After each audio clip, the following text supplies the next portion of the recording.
Programme میں خوش آمدید، میں ہوں سلمان حسن۔ وزیر اعلیٰ خیبر پختونخوا سہیل آفریدی ضمنی انتخاب میں زیر و زبر ہونے کے بعد آج الیکشن کمیشن کے سامنے پیش ہو گئے، جہاں ضابطۂ اخلاق کی مبینہ خلاف ورزی کیس میں ان پر الزام تھا کہ انہوں نے الیکشن عملے کو دھمکیاں دی ہیں۔ سکندر سلطان راجہ صاحب کی سربراہی میں 5 رکنی جو بینچ تھا اس نے اس کی سماعت کی اور اس سماعت میں جو ہے وہ اپنا مقدمہ بھرپور طریقے سے پیش کیا۔ سہیل آفریدی صاحب نے اپنے وکیل کے ذریعے بھی وہاں پر وہ موجود تھے۔ کیس کی سماعت 4 دسمبر تک ملتوی کر دی گئی ہے اور ساتھ ہی یہ بھی خبر آئی کہ اس کیس کا جو فیصلہ ہے وہ بھی محفوظ کر لیا گیا ہے۔ سہیل آفریدی صاحب جو کہ الیکشن کمیشن میں آج پیش ہوئے، باہر جب پیشی کے بعد وہ نکلے تو صحافیوں نے ظاہر ان کو روکا، ان سے سوالات کیے، تو وہاں انہوں نے کہا کہ جی ہم تو الیکشن کمیشن سمیت ہر ادارے کی جو ہے وہ بھرپور طریقے سے ہم جو ہے وہ عزت کرتے ہیں اور ہر ادارہ ہمارے لیے قابل احترام ہے۔ کیا کہا سہیل آفریدی صاحب نے، وہ دیکھیے۔ پاکستان تحریک انصاف ہمیشہ سے جو ہیں پالیسیز پر تنقید کرتے آئی ہے۔ الیکشن کمیشن ہو یا کوئی اور ادارہ ہو، وہ سب ہمارے لیے جو ہیں قابل احترام ہے اور ہم ان کا احترام کرتے ہیں۔ جو پریزائڈنگ آفیسرز تھے وہ ہمارے گورنمنٹ خیبر پختونخوا کے تھے، انہوں نے فارم 45 ہر طرح کی پریشر کے باوجود جاری کیا۔ فارم 45 پر پولنگ ایجنٹس کے سائن بھی ہیں اور پریزائڈنگ آفیسرز کے سائن بھی ہیں، لیکن جو RO آفس سے ٹی وی پر جو فگرز آ رہی تھی تو اس میں فرق ہے۔ ہماری کوئی بھی اننگ جارحانہ نہیں ہے، تمام اننگز ہمارے جو ہیں آئینی اور قانونی ہے اور آئین اور قانون کے مطابق جو ہیں ہم حق اور سچ بات کر رہے ہیں۔ تو ہمارے ساتھ امتیازی سلوک نہ کیا جائے۔ جو 3000 ارب روپے سے زیادہ ہمارا وفاق پر واجب الادا رقم ہے وہ ہمیں دیں تاکہ وہاں پر جو ہے ہم مزید ترقی کریں۔ آپ کو یاد ہوگا کہ جب وزیر اعلیٰ منتخب ہوئے تھے اور اس کے بعد انہوں نے اپنی پہلی تقریر کی تھی تو یہ کہا تھا سہیل آفریدی صاحب نے کہ جی میں احتجاجی سیاست کا چیمپئن ہوں، اور اب جو خود کو چیمپئن کہتے تھے نوبت یہاں تک آ گئی ہے کہ ایک تو یہ کہ ان کے وزیر اعلیٰ بننے کے بعد جو پہلا ان کا امتحان تھا، سیاسی امتحان، تو اس میں تو ان کو شکست ہو گئی کیونکہ ہری پور ظاہر ہے وہاں پر انتخاب ہوا یعنی 18 میں، اور وہاں پر شکست کا سامنا کرنا پڑا۔ اور اب جس کا وہ ببانگ دہل اعلان کرتے تھے کہ جی میں تو احتجاجی سیاست کا چیمپئن ہوں، تو احتجاجی سیاست کا اب عالم یہ ہے اور یہاں نوبت یہاں تک آ گئی ہے کہ جو 26 نومبر احتجاج کا 1 سال مکمل کل ہونے جا رہا ہے، اس پر اب پشاور میں صرف دعائیہ تقریب پر ہی اکتفا کیا گیا ہے۔ اور دلچسپ بات یہ ہے کہ آج اڈیالہ کے باہر کیونکہ ملاقات کا دن تھا، وہاں پہ سب لوگ جو ہیں وہ موجود تھے، بیرسٹر گوہر جو ہیں وہ بھی موجود تھے، عمران خان صاحب کی جو بہنیں ہیں وہ بھی تھیں، کسی کو بھی ملنے تو نہیں دیا گیا، البتہ بیرسٹر گوہر جو وہاں موجود تھے ان سے یہ سوال ہوا تو انہوں نے اس بات کی تصدیق کی کہ کل کوئی دھرنا تو نہیں ہے، البتہ دعائیہ تقریب جو ہے وہ ضرور منعقد کی جائے گی پشاور میں۔ ساتھ ساتھ انہوں نے PTI اور اپنے ساتھ جو ناروا سلوک ہے اس کا گلہ بھی کیا اور ہری پور میں شکست کا ذکر بھی کیا۔ کیا کہا بیرسٹر گوہر صاحب نے، وہ بھی دیکھیے۔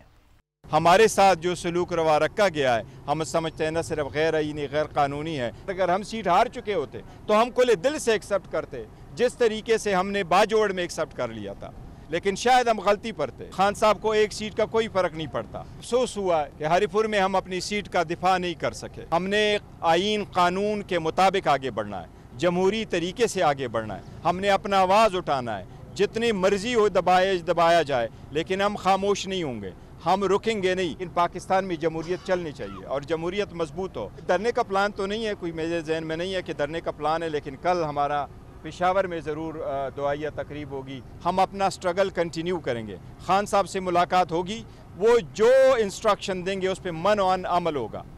تو وزیر اعلیٰ جو KP ہیں انہوں نے پشاور ہائی کورٹ سے بھی رجوع کیا تھا اور وہاں پر بھی فیصلہ محفوظ کر لیا گیا۔ اب سوال یہ ہے کہ اگر سیاست کا چیمپئن سیاست نہیں کر رہا، اگر احتجاج کا جو چیمپئن ہے وہ احتجاج نہیں کر رہا اور سیاسی میدان میں کارکردگی کا بیانیہ بھی نہیں چل رہا، بانی سے ملاقات کا پروانہ نہیں مل رہا، بانی کی رہائی کا کوئی اشارہ بھی نہیں مل رہا اور مذاکرات کے لیے کوئی سہارا بھی نہیں مل رہا، KP میں امن و امان کنٹرول نہیں ہو رہا، تو پھر یہ تبدیلی کیوں لائی گئی تھی؟ پھر سہیل آفریدی صاحب جو ہیں ان کو کیوں تبدیل کیا گیا تھا؟ اور اب کیا الیکشن کمیشن جو ہے اس کی طرف سے ان کو کوئی نشانہ بنایا جا سکتا ہے یا نااہل بھی کیا جا سکتا ہے؟ کوئی خطرہ ہے ان کو؟ اس تمام تر صورتحال پر ہم بات کریں گے۔ شامی صاحب ہمارے ساتھ موجود ہیں۔ شامی صاحب، ہم نے یہ تو دکھا دیا کہ جو وزیر اعلیٰ KP ہیں وہ آئے تو بڑے طمطراق سے تھے اور کہا تھا کہ جی میں احتجاج کا چیمپئن ہوں، احتجاجی سیاست کا، تو ہم نے بتایا کہ بیرسٹر گور صاحب تو آج فرما رہے تھے کہ کل 26 نومبر احتجاج اس کا پہلا سال ہے، یعنی کہ اس کی برسی ہے، اور احتجاج کی برسی سالگرہ ہے سر، کیونکہ ہلاکتیں ہوئی تھی تو ہم تو یہ نہیں کہہ سکتے کیونکہ بقول ان کے وہ برسی کا لفظ یوز کر رہے ہیں۔ اچھا میں اگر کوئکلی شامی صاحب یہ بھی سنا دوں کہ آج عظمہ بخاری صاحبہ اس پہ کیا فرما رہی تھیں، انہوں نے کیا کہا جب ان سے بھی یہ سوال ہوا، اور انہوں نے کیا بتایا کہ اب پاکستان کو صرف ایک بیانیہ چاہیے، وہ کیا بیانیہ ہے انہی کی زبانی دیکھیے۔ پاکستان کے اندر صرف ایک ہی نیریٹو کی ضرورت ہے، جو ہے خدمت، جو ہے کارکردگی، جو ہے عوام کی خوشحالی، اور اللہ کا شکر یہ ہے اس بائی الیکشن کے اندر لوگوں کا مہر لگانا، یہ ووٹ ملا ہے مسلم لیگ نون میں مریم نواز کی کارکردگی کو۔ ان کو پنجاب کے لوگوں نے اس دفعہ جو ہے وہ صاف چٹا جواب دیا ہے۔ ہر ایک حلقے کے اندر پی ٹی آئی پوری طرح الیکشن میں حصہ لے رہی تھی، اور یہ رکھا تھا، یہ ایک ٹرمپ کارڈ رکھا تھا کہ جب ہار جائیں گے تو کہیں گے کہ ہم نے تو الیکشن ہی نہیں لڑا۔ اگر آپ کو مریم نواز کے انیشیٹو سے ڈر لگتا ہے، ٹھیک لگتا ہے، اور ان الیکشنز کے بعد زیادہ لگنا چاہیے کہ کل تو احتجاج کی برسی ہے، ان کے لیے سارے دن ہی یوم سیاہ ہیں بھائی۔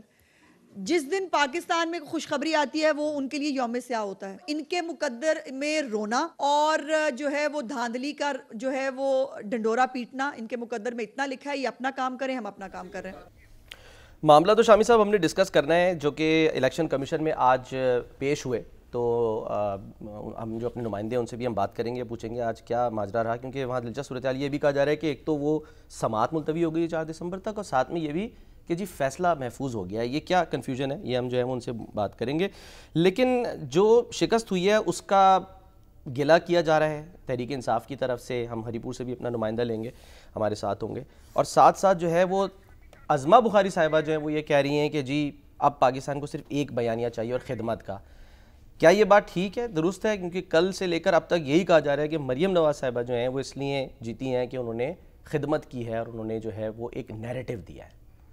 آپ نے تو حلیم کی دیکھ چڑھا دی ہے شامی صاحب، آپ تھے نہیں نا تو چڑھا نہیں وہ پڑی۔ یعنی کہاں سے بات شروع کی ہے، کہاں ختم ہوئی ہے، بلکہ ختم بھی نہیں ہوئی، پھر نئے سرے سے شروع ہو گئی ہے۔ بھائی بڑی سیدھی بات ہے کہ عظمہ بخاری جو ہیں ان کی جماعت جو ہے وہ نشستیں جیت چکی ہے، اور وہ اس لیے اب جو کچھ بھی کہیں ان کو حق ہے۔ میں چمن میں چاہے جہاں رہوں، میرا حق ہے فصل بہار پر۔ جب کوئی کامیابی حاصل کر لیتا ہے تو پھر ظاہر ہے کہ تو اس کے راستے میں تو آپ رکاوٹ کھڑی نہیں کر سکتے۔ لیکن جہاں تک پی ٹی آئی کا تعلق ہے تو وہ بیچاری جو ہے وہ تو میدان میں تھی نہیں، اور کہتی ہیں میدان میں تھی، نہ کوئی جلسہ، نہ کوئی ہنگامہ، نہ کوئی کمپین، اور جو لوگ تھے یعنی بظاہر تو 2 نشستوں پہ انہوں نے الیکشن لڑا ہے، صحیح ہے، اور ایک ہری پور میں اور ایک لاہور میں، ٹھیک، اور یہاں اب وہ پی ٹی آئی جو ہے اس کی شکایات اپنی ہیں، ظاہر ہے اس کے راستے میں رکاوٹیں بھی ہیں، الجھنیں بھی ہیں، اس کے اندر اپنی صفوں میں بھی انتشار ہے، اور کوئی جم کے بات کسی نے کی نہیں، کسی نے کمپین نہیں چلائی۔ کوئی حلقے میں جہاں میاں اظہر صاحب کا حلقہ ہے مرحوم کا، وہاں کوئی پی ٹی آئی کے جو قائدین محترم ہیں ان کی کوئی سرگرمی دیکھنے میں نہیں آئی۔ ٹھیک، بھئی کوئی چلیے کوئی آپ کے جلسے کرتے، کوئی ڈور ٹو ڈور کمپین کرتے، کوئی لوگوں تک جاتے، کوئی اخبار میں، کوئی سوشل میڈیا میں کمپین چلاتے، کوئی اخبار میں اشتہار نظر آتے، کوئی پوسٹر ہوتا، کچھ نظر تو آیا نہیں۔ ٹھیک ہے، اور بوائیکاٹ بھی کرنا تھا تو طریقے سے بوائیکاٹ کرتے۔ اور وہاں ہری پور میں تو ظاہر ہے کہ ایک گھمسان کا رن تھا۔ اب وہ کہہ رہے ہیں کہ بھئی وہاں دھاندلی ہو گئی ہے۔ مسئلہ یہ بھی ہے کہ جو الیکشن کرانے والی مشینری ہے وہ تو صوبائی حکومت کے ماتحت ہوتی، تو اس طرح کی اب یہ بات بھی سمجھ میں نہیں آ رہی۔ لیکن بہرحال ان کی مشکلات اپنی جگہ موجود ہیں، ہم یہ نہیں کہہ سکتے ان کے پاس سمبل کوئی نہیں، پارٹی کے طور پہ الیکشن نہیں لڑ سکتے، اور ابھی بھی ان کے وہ تو مسئلے طے نہیں ہوئے۔ جو الجھن الیکشن کمیشن کا فیصلہ تھا پھر سپریم کورٹ نے ٹپا لگا دیا، اب نئے انتخابات کرائے وہ بھی منظور نہیں ہو پایا الیکشن کمیشن کو، تو ان کی مشکلات ہیں، اس سے انکار نہیں ہے۔ تو اس لیے اب ان کو جو اس وقت تھوڑی سیٹ بیک ہوا ہے، وہ سیٹ بیک یعنی کوئی ایسا نہیں ہے آپ کہہ سکتے کہ یعنی انہوں نے کوئی پانی پت کی لڑائی جو تھی وہ ہار دی ہے۔ اور یہ جو الیکشن ہوا نا، ضمنی انتخاب ہوا، اگر آپ لاہور میں بھی چلے جائیں تو آپ کو معلوم ہوتا تھا کہ کوئی الیکشن ہو رہا ہے، کوئی گھما گھمی نہیں تھی، کوئی مطلب ایسا کوئی بہت زیادہ کوئی ہنگامہ نہیں تھا, کوئی جلوس نہیں تھے, کوئی کمپیننگ نہیں تھی, کوئی جلسے نہیں تھے. تو ایک باقی یہ ہے کہ ظاہر ہے کہ جب آپ پی ٹی آئی میدان میں نہیں ہوگی تو مسلم لیگ نون کو اس کا فائدہ ہوا, ٹھیک ہے, اور اس نے نشستیں جیت لی. ہاں میدان جو لگا ہے وہ ہری پور میں لگا ہے. اب ہری پور میں تو یعنی جو ہمارے وزیر اعلیٰ ہیں وہ بھی کہہ رہے ہیں کہ ہمارے ساتھ دھاندلی ہو گئی, ان کے وزیر قانون کہہ رہے ہیں, اسد قیصر کہہ رہے ہیں. ٹھیک ہے, اب یہ سمجھ میں یہ نہیں آ رہا کہ بھئی دھاندلی صوبائی انتظامیہ جو تھی وہ تو آپ کے پاس تھی, اور کس طریقے سے وہاں دھاندلی ہو گئی. پھر اگر آپ کے پاس کوئی فارم 45 تھے تو فوری طور پر وہ سارے سوشل میڈیا پر پیش کر دیتے ہیں, اپنی ویب سائٹ پہ لگا دیتے. سر وہ کہہ تو یہ رہے ہیں کہ کیے تھے, اب یہ دیکھنا ہے کہ کیا بہرحال اب یہ وہ کہتے ہیں ہم اپنا ٹریبونل بنائیں گے, اپنی تحقیقات کریں گے, وہ جب بھی ہوگا. لیکن دیکھیے بنیادی بات یہ ہے کہ اگر انہوں نے کوئی احتجاج کا اعلان نہیں کیا تو ایک اچھی بات ہے, اس کی تعریف کی جانی چاہیے. اچھا, اب اکٹھے ہوں گے جو لوگ جو شہدا تھے ان کے لیے قرآن خوانی کریں گے, جو لوگ جن کو جو بیچارے قید ہو گئے ان کے لیے رہائی کی دعا کریں گے, تو یہ اچھی بات ہے. اور ہنگامی, اور اس وقت پھر ان کو الیکشن کمیشن نے بلایا تھا کہ بھئی آپ نے وائلیشن کی ہے الیکشن کے ضابطۂ اخلاق کی. وہ مشاور ہائی کورٹ میں گئے کہ بھئی الیکشن کمیشن سے مجھے بچایا جائے. معلومات ذرا لے لیتے. وقار سید, انہوں نے کہا بھئی اب الیکشن کمیشن کے سامنے پیش ہو جائے تو کوئی ایسی بات نہیں. اب وہ الیکشن کمیشن کے سامنے پھر پیش ہو گئے. اب دیکھیے وہاں حذیفہ الرحمان صاحب جو ہیں ان کو بھی نوٹس دیا گیا, انہوں نے معذرت کر لی. پھر ایک طلال چودھری صاحب کو جرمانہ کر دیا. تو ان کو بھی کیا کریں گے کہ ان کو یہ کچھ ستیلے بچے تھوڑی ہیں. اچھا, تو ان کے بعد اگر یہ معذرت کر لیں گے تو ہو سکتا ہے معذرت آج کیا ہوا سر پوچھ لیتے, وہ جرمانہ ہو جائے گا تو جرمانہ ادا کر دیں گے. یعنی نااہلی وغیرہ کا سوال تو اس لیے پیدا نہیں ہوتا, کوئی اور نااہل ہوا ہے تو یہ نااہل ہوں گے. صحیح, اگر نااہل ہوں گے تو پھر تو وہ اب ٹھیک ان کی بات ہوگی نا کہ ہمارے ساتھ جو ہے ناروا سلوک ہے, ہمارے ساتھ ناروا سلوک کیا جا رہا ہے, امتیازی سلوک کیا جا رہا ہے. سر وقار سید, اتنا ڈرنے کی ضرورت نہیں ہے, ان کو بھی ڈرنے کی ضرورت نہیں, اچھا, اور آپ کو ڈرانے کی ضرورت بھی نہیں. چلے ہری پور سے سردار آصف صاحب ہمارے نمائندے ہیں. سردار صاحب آپ کو آواز آ رہی ہے؟ جی جی آ رہی ہے. جی جناب یہ بتائیے کہ یہ جو انتخاب یہاں ہوا ہے, اب جو پی ٹی آئی کی شکایات تو بے شمار ہیں, اور پھر اس کے بعد مسلم لیگ نون کے اور اس کے حامیوں کے دعوے بھی ہیں. اے این پی بھی ان کے ساتھ جڑ گئی تھی, پوری مسلم لیگ کے سارے جو بڑے بڑے تھے وہ بھی اکٹھے ہو گئے تھے. تو کیا یہ کوئی دھاندلی ہوئی ہے جو جس کا ویویلا ہو رہا ہے؟ جی شابر صاحب, اپنا N18 میں واقعی بڑا اپسیٹ ہوا ہے, جہاں تحریک انصاف اپنی نشستیں عہدوں پہ تھی ہے اور پاکستان مسلم لیگ نون کے بابر نواز خان ایک بڑی لیڈ سے جیت گئے ہیں. تو پی ٹی آئی نے الیکشن کو مکمل طور پر مسترد کر دیا ہے, اور انہوں نے کل احتجاجی مظاہرہ بھی کیا ہے, جہاں پر احتجاجی مظاہرین سے خطاب کرتے ہوئے سابق اپوزیشن لیڈر عمر ایوب خان نے کہا ہے کہ الیکشن کمیشن نے ہمارا انتخاب چوری کیا ہے. ہم فارم 45 کے مطابق 30,000 کی لیڈ سے جیت رہے تھے, اور الیکشن کمیشن نے جو ہمارے پاس فارم 45 ہے اور جو انہوں نے اپنی اسکرین پہ کیا اس پہ واضح فرق ہے, اور انہوں نے اپنی گورنمنٹ کے لگائے. وہ جو کہہ رہے ہیں, آپ جب گنتی کے دوران کوئی اس طرح کی شکایت آئی آپ کے سامنے؟ نہیں, گنتی کے دوران تو اس طرح کی کوئی نہیں آئی, اور بڑے پرامن ماحول میں الیکشن ہوا ہے, اور بڑا اچھا الیکشن ہوا ہے, اور اس کے دوران کوئی نہیں. اور جب بھی ووٹوں کے رزلٹ آ رہے تھے دونوں پارٹیاں آگے پیچھے تھی, کبھی پاکستان مسلم لیگ کے امیدوار آگے نکل جاتے تھے, کبھی پی ٹی آئی کی مائی یافتہ جو آزاد امیدوار تھی وہ آگے نکل جاتی تھی. تو بہرحال انہوں نے الیکشن کو پی ٹی آئی یعنی الیکشن کمیشن کو بھی کوئی شکایت نہیں ہوئی, شکایت نہیں کی گئی, اور جو یہاں عملہ تھا انتخابی وہ بھی ظاہر ہے کہ صوبائی حکومت کے لوگ ہوں گے, تو وہ پھر یہ اس طرح کیسے کہہ رہے ہیں کہ فارم 45 کہاں گیا, 47 کہاں سے آ گیا؟ یہ کوئی عجیب سی صورتحال پیدا ہو گئی. جی بالکل, انہوں نے اپنی جو ضلعی انتظامیہ ان پر بھی الزام لگایا ہے کہ ان کے سامنے دھاندلی ہو رہی تھی, اور انہوں نے کسی قسم کا ایکشن نہیں لیا. جبکہ دوسری جانب آج جو مسلم لیگ کی نون کے امیدوار ہیں انہوں نے میڈیا ٹاک کرتے ہوئے کہا ہے کہ ان کی اپنی گورنمنٹ تھی, جو پریزائڈنگ افیسر تھے وہ محکمہ تعلیم کے تھے, اور جو عمر ایوب کے چھوٹے بھائی ہیں وہ وزیر تعلیم ہیں. تو ان کی اپنی گورنمنٹ میں کس طرح دھاندلی ہو سکتی ہے؟ جب رزلٹ آ رہے تھے اپنا الیکشن کمیشن کے پاس, تو اس وقت یوسف ایوب خان موقع پر موجود تھے, ان کے سامنے ہی ٹوٹل اناؤنسمنٹ ہو رہی تھی. جب انہوں نے رات کو 10 بجے دیکھا کہ ہم ہار رہے ہیں, تو انہوں نے اپنے آپ کی وہ بدیلا کرنے شروع کر دیا کہ ہم دھاندلی ہو رہی ہے. کوئی دھاندلی نہیں ہوئی. بلکہ انہوں نے 2018 اور 2024 کے الیکشن کا بھی حوالہ دیتے ہوئے کہا ہے کہ 2018 میں بھی میں جیت چکا تھا اور 2024 میں بھی جیت چکا تھا اور دونوں الیکشن کے جو رزلٹ ہیں وہ میں نے تسلیم نہیں کیے تھے. اگر یہ 9 مئی کے کیس میں عمر ایوب خان نائل نہ ہوتے تو میرے جو الیکشن کے میں ٹربیونل میں نے کیس کیا ہوا تھا تو اس کے تحت دوبارہ الیکشن ہوتے. تو عمر ایوب جو ہیں وہ تو پولیس کو مطلوب ہیں, وہ تو الیکشن کمیشن بھی کہہ رہا ہے کہ مفرور ہے, تو ان تک کوئی نہیں پہنچا قانون کا ہاتھ یا قانون نافذ کرنے والا کوئی ادارہ ان تک نہیں پہنچا. کے پی میں کون سا ہے؟ پی ٹی آئی میں کے پی کے میں ان کی اپنی گورنمنٹ ہے, تو یہاں پر جو پولیس افسران ہیں جو ضلعی انتظامیہ ہے ان کے ماتحت ہے, تو وہ ان کو کیسے گرفتار کر سکتی ہے؟ یعنی پولنگ جب گنتی ہو رہی تھی اس دوران میں کوئی شکایت کسی پولنگ اسٹیشن سے نہیں آئی, کسی پولنگ ایجنٹ نے یہ نہیں کہا کہ دھاندلی ہو گئی ہے, گنتی درست نہیں ہو رہی ہے, ایسی کوئی بات نہیں سنی آپ نے؟ نہیں, ایسی کوئی بات نہیں سنی. ہر پولنگ اسٹیشن میں جو ہوئی ہے ووٹوں کی گنتی ہوئی ہے, رزلٹ اناؤنس ہوں گے, اس وقت تک کسی قسم کی کوئی دھاندلی کا الزام نہیں لگا اور نہ ہی کوئی شکایات ہوئی.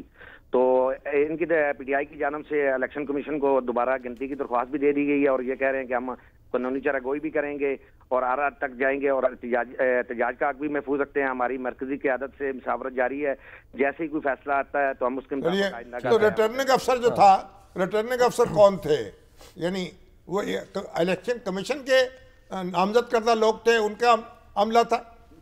جی, جو ڈسٹرکٹ ریٹرننگ افیسر تھے وہ الیکشن کمشنر کے تھے اور بقول پی ٹی آئی کے یہ الیکشن سے کچھ ہی دن پہلے لگائے گئے تھے اور پلی پلاننگ کے ساتھ لگائے گئے تھے. نہیں, مگر نیچے عملہ جو تھا وہ تو ان کا عملہ تو نہیں تھا نا, نیچے تو وہ محکمہ تعلیم کے افسران تھے جو تقریباً 4000 کے لگ بھگ جو پریزائڈنگ افسران تھے, وہ جتنے بھی ہیں وہ ٹوٹل محکمہ تعلیم کے افسران, اور محکمہ تعلیم جو ہے وہ صوبائی گورنمنٹ کے تحت آتا ہے, اور ارشد ایوب خان جو عمر ایوب خان کے چھوٹے بھائی ہیں وہ وزیر تعلیم بھی ہیں کے پی کے میں. تو مسلم لیگ نون کے جو امیدوار تھے, باقی جماعتوں نے, اے این پی نے بھی اور دوسری جو جماعتیں ہیں انہوں نے سپورٹ کیا ان کو؟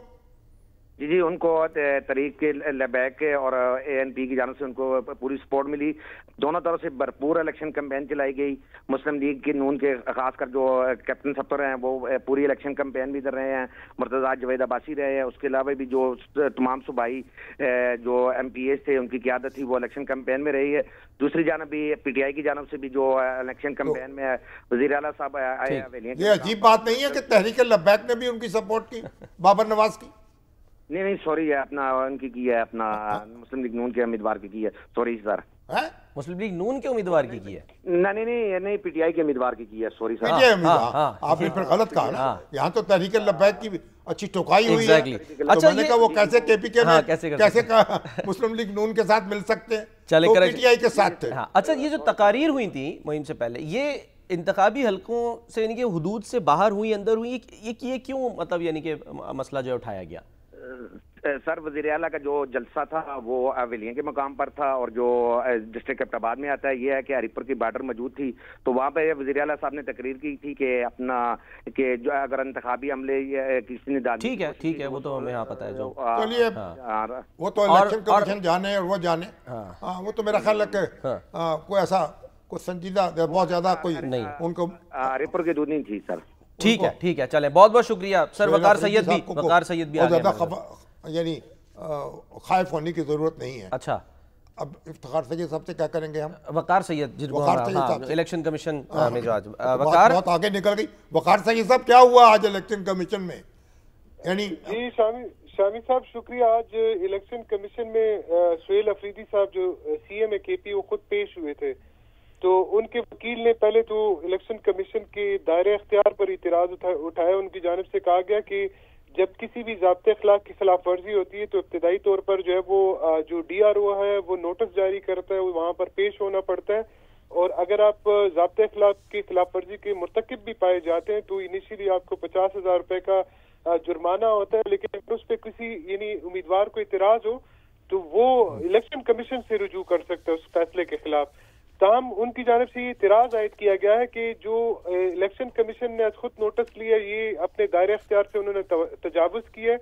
جبکہ یہ بھی دیکھنا ہے کہ درخواست کا آیا قابل سماعت ہے بھی، یعنی اس سے متعلق انہوں نے آرگومنٹ بھی دیے. انہوں نے کہا کہ الیکشن کمیشن اور جو ڈی آر او کی جانب سے ہمیں 2 نوٹس موصول ہوئے ہیں، اس میں بڑا واضح طور پر کہا گیا کہ سی ایم خیبر پختونخوا سہیل افریدی نے ضلع ایبٹ آباد کے علاقے حویلیہ میں جو ہے وہ خطاب کیا. تو یہ جو ہے وہ انتخابی ضابطۂ اخلاق کے خلاف ورزی کے زمرے میں نہیں آتا، کیونکہ حلقے سے باہر تھا. اگر آپ نے اسی طرح اس کو جو ہے وہ جواز بنانا ہے تو بالکل ہی جو ہری پور کا حلقہ ہے اس کے بارڈر پر ٹیکسلا کے مقام پر جو وزیر اعلیٰ پنجاب ہے وہ آئی، انہوں نے تقریر بھی کی اور انہوں نے وہاں پر جو متعلقہ حلقہ ہے اس سے متعلق جو اسکیمیں ہیں اس کے بھی اعلانات کیے اور اس کو باقاعدہ طور پر لنک بھی کیا. جبکہ اگر آپ اس کو جواز بناتے ہیں تو اگر آپ اس کو پری پول رگ کہتے ہیں تو جو وزیر اعظم صاحب اور جو وزیر اعلیٰ پنجاب ہے ان کی جو کل کی سٹیٹمنٹ ہے ہم پھر اس کو پوسٹ پول جو ہے وہ اس کو ریگنگ کہیں گے. تو اس سے کورٹ نے کیا، الیکشن کمیشن نے کیا کیا؟ اب فیصلہ محفوظ کیا ہے یا تاریخ دے دی ہے سماعت کی؟ دیکھیں الیکشن کمیشن نے ایک تو فیصلہ بھی محفوظ کیا، ساتھ میں جو ہے وہ 4 دسمبر کی ڈیٹ بھی دے دی ہے. دائرہ سماعت کا فیصلہ محفوظ کیا ہے یا ان کے ہیں؟ جی بالکل، الیکشن کمیشن نے بیسیکلی جو دائرہ اختیار کو جو چیلنج کیا ہے اس پر اور اس کے قابل سماعت ہونے سے متعلق جو ہے وہ فیصلہ محفوظ کیا ہے، جو کہ اسی ہفتے میں سنایا جائے گا اور باقاعدہ طور پر جمعرات کو جو یعنی اگلے ہفتے جو جمعرات کو اس کی دوبارہ جو ہیئرنگ ہوگی. لیکن آج انہوں نے جو چیف منسٹر ہیں ان کو حاضری سے بھی مستثنا کر دی، یعنی اس کے بعد اگر وہ الیکشن کمیشن میں پیش نہیں بھی ہوتے تو کوئی مسئلہ نہیں ہے. لیکن جو انہوں نے یہی جو الیکشن کمیشن کا نوٹس ہے وہ پشاور ہائی کورٹ میں بھی چیلنج کیا تھا، وہاں پر بھی فیصلہ محفوظ ہوا ہے.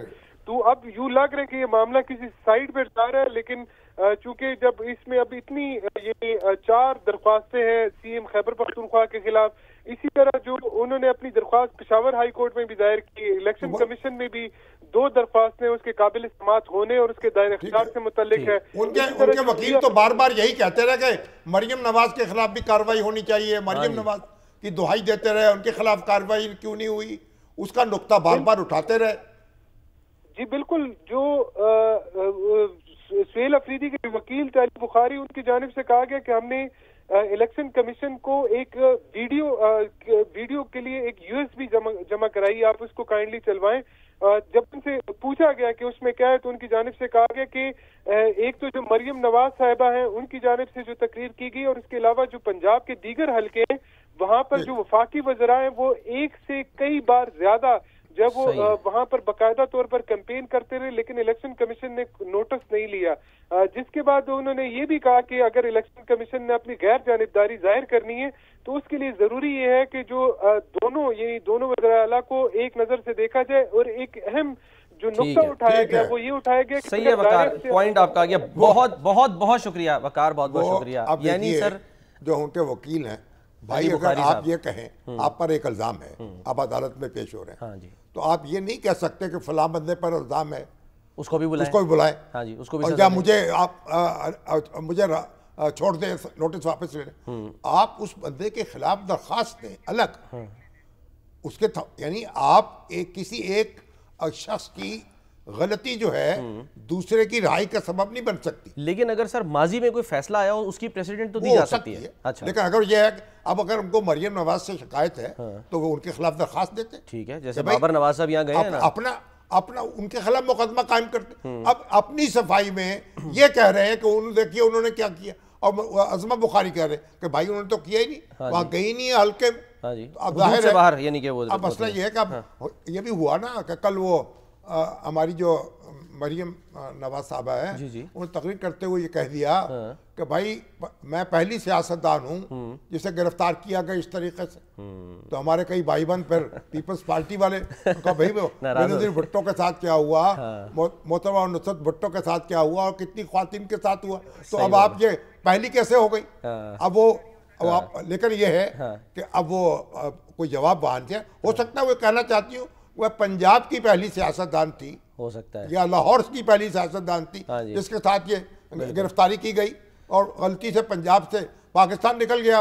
لیکن میرا خیال اب احتیاط کرنی چاہیے بات کرتے ہوئے. محترمہ بینظیر بھٹو جو ہیں، نصرت بھٹو جو ہیں، اور دوسری خواتین بھی کئی بہادر خواتین ہیں جنہوں نے سامنا کیا ہے مقدمات کا، تو ان کو بھی یاد رکھنا چاہیے. ٹھیک ہے سر، ایک بریک لیتے ہیں ہم، بریک کے بعد واپس آتے ہیں، ہمارے ساتھ رہیے.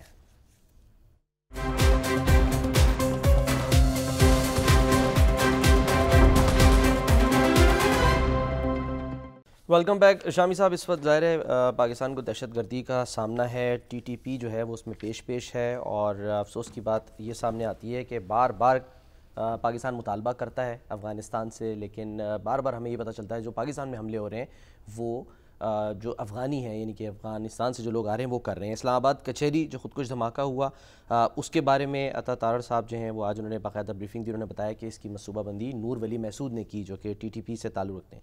حملے کی منصوبہ بندی افغانستان میں کی گئی. ان کے امیر ہیں نا. جی ہاں سر، سنیں ذرا عطا تارڑ صاحب جو ہیں وہ آج کیا فرما رہے تھے. کیا انہوں نے اس دہشت گرد کو بھی جو ہے وہ بتایا، دکھایا، ساجد اللہ جس نے جو ہے وہ یہ سب اس کی سہولت کاری کی تھی اسلام آباد کچہری خودکش دھماکے کی.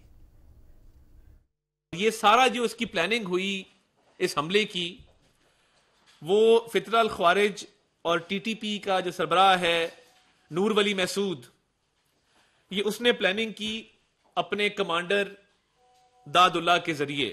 یہ سوسائڈ بامر ہے عثمان شنواری، ننگرہار افغانستان کا رہائشی ہے، جس نے یہ سوسائڈ بامنگ کیری آؤٹ کی. اور یہ ساجد اللہ اور شینا اور یہ عثمان شنواری یہ مل کے مختلف مقامات کو دیکھتے رہے، اور میں یہ سمجھتا ہوں کہ یہ بہت بڑا نقصان کرنا چاہتے تھے، مگر جیسے آپ کو پتا ہے کہ وہ سڑک کے اوپر بلاسٹ ہوا، کسی مین انسٹالیشن کو وہ ہٹ نہیں کر سکے اللہ تعالیٰ کے فضل سے. بنو میں بھی شامی صاحب سیکیورٹی فورسز نے آج کارروائی کی ہے اور 22 دہشت گردوں کو جو ہلاک کیا، وہی فتنہ الخوارج کے. پشاور میں جو ایف سی ہیڈ کوارٹر پر حملہ ہوا تھا اس کا مقدمہ درج کر لیا گیا ہے، اور میں سن رہا تھا یا دیکھ رہا تھا جو ذوالفقار حمید صاحب ہیں آئی جی، ان کا یہ بیان تھا کہ جی یہ تینوں جو ہیں وہ افغانی لگ رہے ہیں فی الحال، یعنی کہ ابھی ان کی طرف سے یہ بیان سامنے آ رہا ہے، جبکہ ابتدائی رپورٹ میں کہا گیا تھا کہ افغانی ہے. بولان بائی پاس پر آج ایک اور واقعہ پیش آیا کہ جعفر ایکسپریس پر پہاڑوں سے فائرنگ ہوئی، وہاں پر بھی جو ہے وہ بتایا جا رہا ہے کہ جوابی کارروائی ہوئی، دہشت گرد فرار ہو گئے. مسلسل جو ہے وہ یہ حملے ہماری جو سیکورٹی فورسز ہیں وہ بھی بہت چوکس ہیں اور ان کی سرکوبی کی جا رہی.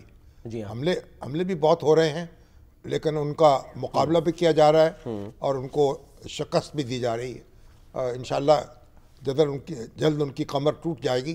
اب یہ جو ان کے مفتی نور ولی محسود ہیں، جی ہاں، وہ تو جنوبی وزیرستان کے رہنے والے ہیں نا. جی، اب یہاں وہ پڑھے اس کے اندر فیصل آباد میں، گجرانوالہ میں یا کراچی میں، اور ٹی ٹی پی کراچی کے بھی صدر رہے، امیر رہے یعنی. جی ہاں، اور تو ایک پرانے 47 سال کے ہوں گے اور بیت اللہ محسود کے سے بڑے جوڑ گئے.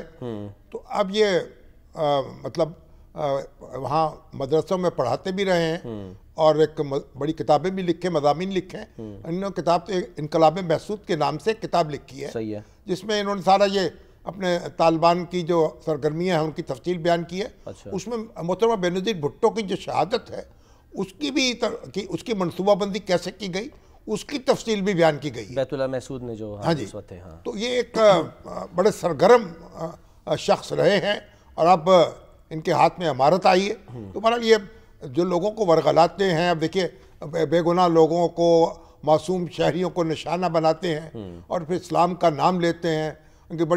ان کو یعنی طالبان کے حلقوں میں بڑا اسکالر سمجھا جاتا ہے، تو بڑی کتابیں لکھی ہیں، مضامین لکھتے ہیں، پڑھاتے ہیں، مدرس ہیں. تو مگر جو ان کے کرتوت ہیں وہ آپ دیکھ لیجئے کہ آپ یعنی کون سا اتحاد ہے. آپ جنگ کے دوران بھی دشمن سے جنگ کر رہے ہوتے ہیں، آپ جو نہتے شہری ہیں، معصوم ہیں، سیویلینز ہیں، ان کو نشانہ نہیں بنا سکتے.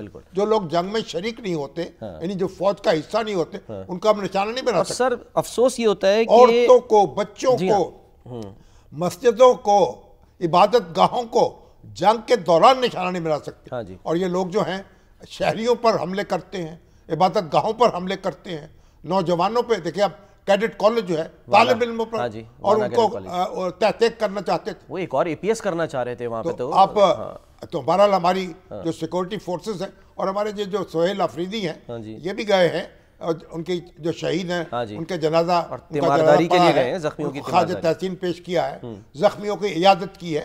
اور اب یہ بھی پی ٹی آئی کے لوگوں کی طرف سے بیانات آ رہے ہیں کہ دہشت گردی کے خلاف ہم یعنی سب یکجان ہوں گے.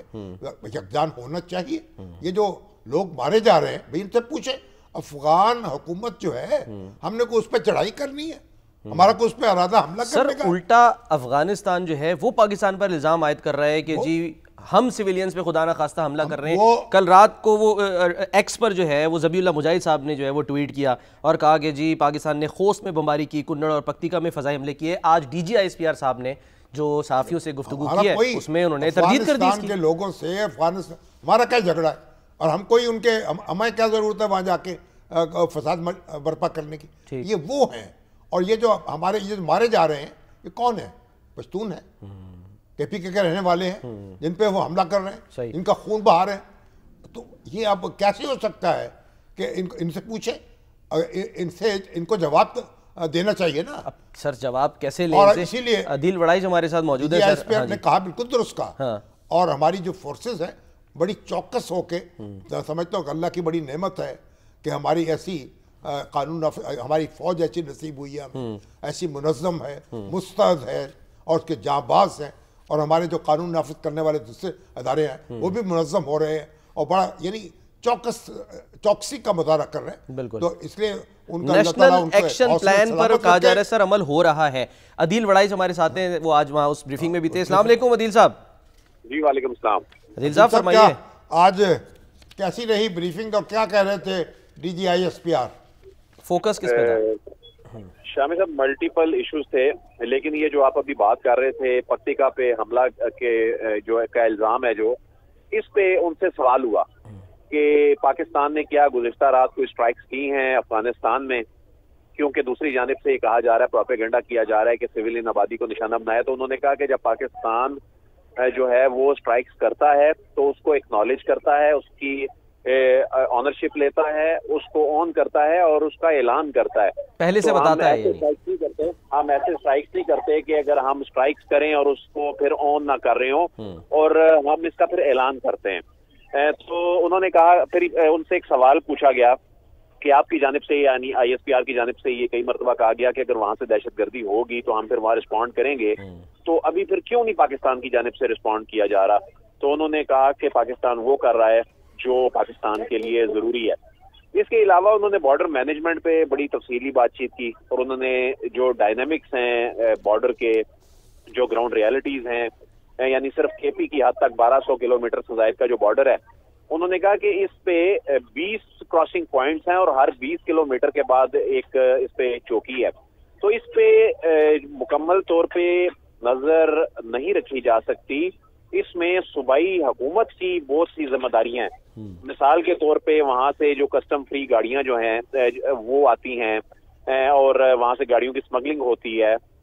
تو انہوں نے کہا کہ یہ اس کو کس نے دیکھنا ہے؟ اس کو وہاں کی صوبائی حکومت نے دیکھنا ہے. اور تقریباً 4.5 لاکھ کے قریب گاڑیاں جو ہیں یہ لا اینڈ آرڈر کا مسئلہ بناتی ہیں, یہ دہشت گردی میں بھی یہ استعمال ہوتی ہیں. تو یہ معاملہ جو ہے یہ وہاں کی حکومت نے دیکھنا ہے. اس کے علاوہ انہوں نے فیض حمید صاحب کے حوالے سے بات کی. انہوں نے کہا کہ ان کا جو کہ جو ہمارے دوست ملک جو تھے ترکیہ اور قطر اور چین اور ایران, یہ سب جو کہہ رہے تھے کہ ہم افغانستان کی حکومت کو سمجھانے میں لگے تھے, تو اب یہ کوئی یعنی پیچھے ہٹ گئے ہیں یا مایوس ہو گئے؟ نہیں, اس پہ انہوں نے کہا کہ دیکھیں ہم تیار ہیں کہ جو وہ ملک جو ہیں جو ثالث کا کردار ادا کر رہے ہیں اور وہ جو ویریفیکیشن کا ایک ویریفائیبل ایکشن کا اور ایک مانیٹرنگ کا جو میکنزم ہے, ہم کہتے ہیں کہ یہ تیسرا ملک جو ہے وہ اگر اس کی مانیٹرنگ اور ویریفیکیشن کا معاملہ سنبھالنا چاہے تو ہم اس کے لیے بھی تیار ہیں. لیکن پیش رفت ہو رہی ہے اس میں؟ ابھی تک ان کی گفتگو سے یہ اندازہ ہوا کہ اس میں کوئی خاطر خواہ پیش رفت نہیں ہے. یہ معاملہ تعطل کا شکار ہے. اس میں افغان سائیڈ کی جو ان کا رویہ ہے اس کی وجہ سے عدم تعاون جو ہے ان کا عدم تعاون ہے. شامی صاحب انہوں نے یہ کہا کہ افغان طالبان یہ کہتے ہیں کہ جو TTP کے لوگ ہیں یہ وہاں سے آئے ہوئے لوگ ہجرت کر کے آئے ہیں اور یہ ہمارے مہمان ہیں. تو یہ کیسے مہمان ہیں جو جن کے پاس اسلحہ ہے, جو دہشت گردی کر رہے ہیں؟ اگر یہ پاکستانی ہے تو پھر یہ ہمارے حوالے کریں. اس بات پہ آ کے وہ خاموش ہو جاتے ہیں اور اس بات کا ان کے پاس کوئی جواب نہیں ہوتا. تو اس کا مطلب یہ ہے کہ ان کی جانب سے جو ان کا عدم تعاون ہے, ان کا یہ جو رویہ ہے یہ معاملات کو آگے نہیں بڑھنے دے رہا۔ عدیل یہ بھی D G S P R نے کہا کہ جی ہم افغان عوام کے نہیں بلکہ دہشت گردی کے خلاف ہیں، ٹھیک ہے، لیکن یہ بھی کہا کہ خون اور تجارت ایک ساتھ نہیں چل سکتے، یہ نہیں ہو سکتا کہ ہم پر حملے بھی ہوں اور ہم تجارت بھی کریں۔ تو یہ یعنی کہ کوئی ایک سیٹلڈ پالیسی ہے حکومت کی اور افواج پاکستان کی کہ ہم نے بالکل بھی جو ہے وہ نہیں کرنا؟ ابھی تو ڈیڈ لاک ہے نا، کوئی تجارت نہیں ہو رہی۔ ہاں جی، دیکھیں کروڑوں کا نقصان ہو گیا، بارڈرز جو ہیں وہ بند ہیں، اور انہوں نے بھی یہی کہا کہ خون اور تجارت جو ہیں وہ اکٹھے نہیں چل سکتے، اور جو پاکستانی ہیں ان کی جو جان ہے وہ زیادہ عزیز ہے، اور یہی وجہ ہے کہ پاکستان کی اب یہ ایک پالیسی دکھائی دیتی ہے، اور یہ اس سے پہلے بھی دفتر خارجہ بھی یہ کہہ چکا ہے کہ تجارت بظاہر اب کھلتی دکھائی نہیں دے رہی اور بارڈرز کھلتے دکھائی نہیں دے رہے، لیکن جو افغان یہاں سے افغانی جو واپس بھجوائے جا رہے ہیں وہ افغانی واپس بھجوانے کے حوالے سے صرف وہ علاقے جو ہیں وہ کھلے ہوئے ہیں، صرف وہ گزرگاہیں جو کھلی ہیں جہاں سے ان افغانیوں کو واپس بھیجا جا رہا ہے۔ باقی تجارت ابھی جو ہے بحال ہوتی دکھائی نہیں دے رہی، اور اب جو افغانستان جو ایران پہ اکتفا کر رہا ہے، اس حوالے سے بھی پاکستان یہ کہہ رہا ہے کہ وہاں سے جو 2 سے 3 دن میں جن روٹ سے یہاں پہ ان کے جو ٹرانزٹ ہوتا تھا، اب وہ وہاں سے تقریباً 5 سے 7 دن میں ہوگا، تو وہ اس کا متحمل نہیں ہو سکتا افغانستان۔ اچھا آپ آ جائیے ذرا فیض حمید صاحب، فیض حمید کی طرف آ جائیں، ان کے بارے میں طرح طرح کی خبریں آ رہی ہیں، مکمل ہو گیا، بی بی سی کی بھی رپورٹ آئی ہے، دوسرے ہمارے سوشل میڈیا پہ بھی ہمارے دوست لگے ہوئے ہیں، تو کیا ان کے بارے میں بتایا، کیا ٹرائل مکمل ہو گیا ان کا؟ جی، جب ان سے سوال یہ کیا گیا تو انہوں نے کہا جی اس پہ اسپیکولیشن نہ کی جائیں، انہوں نے کہا یہ معاملہ سب جوڈس ہے اور اس میں جو فیئر ٹرائل ہے وہ ہو رہا ہے، اور اس میں جو ڈیو پروسیس ہے وہ اڈاپٹ کیا جا رہا ہے۔ ان کی گفتگو سے یہ لگا، یعنی ان سے دوبارہ بھی یعنی جب یہ سوال کیا، ان کی گفتگو سے یہ لگا کہ یہ معاملہ تو بظاہر کنکلوڈ ہوتا دکھائی دے رہا ہے، لیکن وہ یہ چاہتے ہیں کہ اس پہ کیا سرائیاں نہ ہوں، جب یہ اناؤنس ہوگا، جب فیلڈ جنرل کورٹ مارشل اس کو اناؤنس کرے گی عدالت، اس کے بعد یہ معاملہ سامنے آئے گا۔ تو ان کی گفتگو سے یہ لگا کہ یہ معاملہ تو چونکہ وائنڈ اپ ہونے کی جانب جا رہا ہے، لیکن یہ ڈیو پروسیس ایک چل رہا ہے، اس پہ کیا سرائیاں ہو رہی ہیں، یعنی انہوں نے اس پہ صرف ایک بڑی مختصراً سی بات کی، اور انہوں نے کہا کہ یہ معاملہ چونکہ ایک قانونی معاملہ ہے اور یہ معاملہ جو جب اناؤنس ہوگا اس وقت اس پہ بات کی جائے۔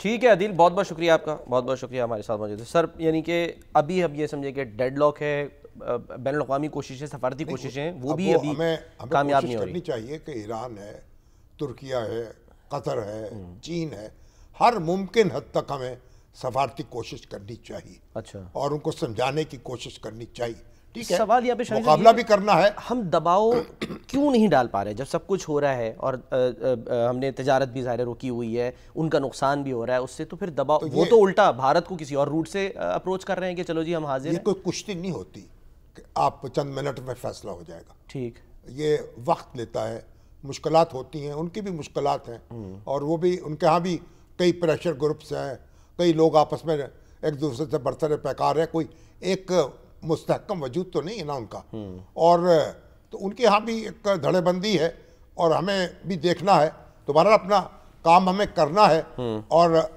ہمیں اپنے اہداف پہ نظر رکھنی ہے، اور اہداف یہ ہے کہ افغانستان جو ہے وہ ہمارا دشمن ملک نہیں ہے، ہم اسے دشمن ملک نہیں سمجھتے، ہم ان کو سمجھاتے ہیں، سمجھانا چاہیے، اور کہ عقل کے اور ہوش کے ناخن لیں اور اپنی منزل کھوٹی کریں اور نہ ہمارے ہاں فساد پیدا کریں۔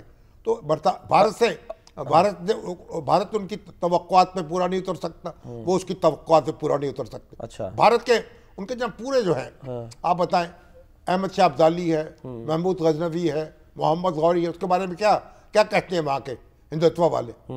تو تاریخ جو ہے وہ ان کو ایک دوسرے کے قریب کہاں آنے دے گی؟ اچھا، اور پھر جغرافیہ جو ہے، جغرافیہ بھی ان کو دور کرتا ہے ایک دوسرے سے۔ اچھا، بہت وہ ولیمہ کھا کے جو ہے پنجابی محاورے میں وہ ایک دوسرے کے پاس پہنچتے ہیں، تو وہ کوئی متبادل نہیں ہے، ان کو اپنے مفاد کی بات کرنی چاہیے، اور پھر بات یہ تعلقات ٹھیک ہے، جو جس سے چاہے بنائیں، آپ ٹھیک ہے، امن تو قائم کریں نا، یعنی یہ جو یہاں شورش ہے اور دہشت گردی، اس کو ختم کریں، بھلے آپ رہے انڈیا سے جو کچھ آپ معانقہ کرنا چاہتے ہیں، مسافہ کرنا چاہتے ہیں، شوق سے کریں، اچھا، لیکن ہماری قیمت پہ نہ کریں. اوکے، ہماری کاسٹ پہ نہیں. لیکن سر جو راج ناتھ سنگھ ہیں وہ تو عجیب و غریب بیانات دے رہے ہیں آنے کے، یعنی کہہ رہے ہیں کہ جو سندھ جو ہے وہ حصہ تھا وہ واپس جو ہے وہ جغرافیہ بدل سکتا ہے، بارڈرز بدل سکتے ہیں. یہ تو دھمکی سمجھے کر رہے تھے بہکے ہوئے. وہ کہہ رہے تھے سندھی جو ہیں وہ تو چاہتے نہیں تھے، سندھی ہندو جو تھے وہ تقسیم نہیں چاہتے تھے. بھائی اب پرانی باتیں ہو گئیں. اب یہ تو سندھ جو ہے وہ تو پورا سندھ چیخ اٹھا ہے نا. جی ہاں. اور ہمارے وزیر اعلیٰ مراد علی شاہ سے لے کے اور بچہ جو ہے اس نے جواب دیا ہے، اور کہ سندھ جو ہے پاکستان کا ٹوٹ ٹنگا حصہ ہے، حصہ تھا، حصہ رہے گا. قائد اعظم کی 14 نکات میں بھی سر. آپ دیکھیں قائد اعظم کا تعلق سندھ سے تھا، کراچی میں پیدا ہوئے. اور پھر اس کے بعد آپ یہ دیکھیے کہ مسلم لیگ نے سر عبداللہ ہارون کی قیادت میں، وہ مسلم لیگ کے صوبائی صدر تھے. 1938 میں قائد اعظم کے زیر قیادت، زیر صدارت اجلاس ہوا ہے مسلم لیگ کا وہاں. اس میں جو سر عبداللہ ہارون کی تقریر ہے، یعنی ابھی قرارداد لاہور منظور نہیں ہوئی. انہوں نے کہا میں وقت آ رہا ہے کہ یہ ہندو اور مسلمان جو ہیں یہ الگ الگ ہوں گے. اب ان کے مفادات ایک دوسرے سے ٹکرا رہے ہیں. اور پھر وہاں ریزولوشن، پہلا ریزولوشن جو ہے آزاد، یعنی ایک مسلمانوں کے لیے الگ وطن کا تو مطالبہ وہاں سے کیا گیا. پھر ماضی کی بات کیوں کر رہے ہیں؟ نہیں، یہ سندھ تہذیبی طور پر بھارت سے جڑا ہے، اس کا کیا تہذیبی طور پر تو پنجاب بھی جڑا ہوا ہے. آدھے یعنی بڑی تعداد پنجابیوں کی وہاں رہتی ہے. وہ کے پی اور اس سے افغانستان سے متعلق بھی سارے جڑے ہوئے ہیں. تو ایک دوسرے سے جڑے ہوئے، ازبکستان سے جڑے ہوئے، تاجکستان سے جڑے ہوئے، کوئی ایران سے جڑے ہوئے. شرلی چھوڑی ہے بس ہم یہ کہہ سکتے ہیں. بات یہ ہے کہ سندھ جو ہے وہ تو پاکستان کے قیام میں پیش رہا ہے. اولین آواز وہاں سے اٹھی ہے. اور سندھ جو ہے تو آپ وہ سندھ کو کیا کریں گے؟ آپ سندھ کو آپ نے بمبئی سے جب الگ ہوا سندھ تو اس وقت سے وہ اپنے الگ تشخص پہ ان کا اصرار ہے. اور ہاں بھائی چارہ ہونا چاہیے، دوستی ہونی چاہیے، اچھے تعلقات ہونے چاہیے. جو جہاں سے جو ہندو بس رہے ہیں وہ بھی پاکستان اپنے وطن کے ساتھ ہے. اپنے یعنی تھوڑی کہ وطن کو وہ اس میں چھید کریں گے جس تھالی میں. تو بات یہ ہے بھائی، تقاضا یہ جو کیا اپنا وزیر دفاع جو ہیں، کیا نام ہے؟ راج ناتھ سنگھ. راج ناتھ سنگھ صاحب کوئی اڈوانی صاحب کی کتابوں کے حوالے دے رہے ہیں. آپ عقل کی بات کر لیں، آپس میں بھائی چارہ قائم کریں، تعلقات اچھے کریں، مسائل حل کریں، بیٹھ جائیں، پیار کی محبت کی باتیں کریں، ایک دوسرے کو تسلیم کریں. پاکستان اپنی جگہ، بھارت اپنی جگہ، وہ اپنی جگہ خوش، ہم اپنی جگہ خوش. ٹھیک ہے سر، ایک بریک لیتے ہیں، بریک کے بعد واپس آتے ہیں.